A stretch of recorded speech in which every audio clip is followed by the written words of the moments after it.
Code திரைப்படத்தின் இரண்டாம் பாகம் எப்போது? வெங்கட் பிரபு பதில். கோட் திரைப்படத்தின் இரண்டாம் பாகம் எப்போது தொடங்கும் என்ற கேள்விக்கு இயக்குனர் வெங்கட் பிரபு பதிலளித்துள்ளார். கோட் படத்தின் முடிவில் இரண்டாம் பாகத்தின் தொடக்கத்தோடு முடித்திருந்தார் இயக்குனர் வெங்கட் பிரபு. ஆனால் திரையுலகை விட்டு முழுநேர அரசியலுக்கு விஜய் செல்ல உள்ளதால் இப்படம் நடக்குமா என்ற கேள்வி எழுந்து வருகிறது.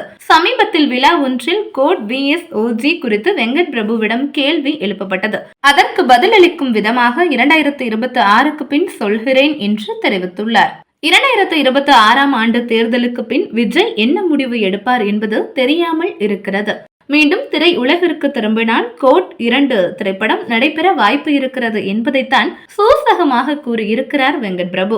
AGS நிறுவனம் தயாரிப்பில் வெளியான படம் கோட். வெங்கட் பிரபு இயக்கிய இந்த திரைப்படத்தில் விஜய், பிரபுதேவா, பிரசாந்த், ஸ்னேகா, மீனாட்சி சௌத்ரி, பிரேம்ஜி உள்ளிட்ட பலர் நடித்திருந்தனர். யுவன் இசையமைப்பாளராக பணிபுரிந்திருந்தார். ரோமியோ பிக்சர்ஸ் நிறுவனம் வெளியிட்ட இப்படம் தமிழகத்தில் 100 கோடி ஃபேர் தொகையாக வசூல் செய்து மாபெரும் சாதனை படைத்தது.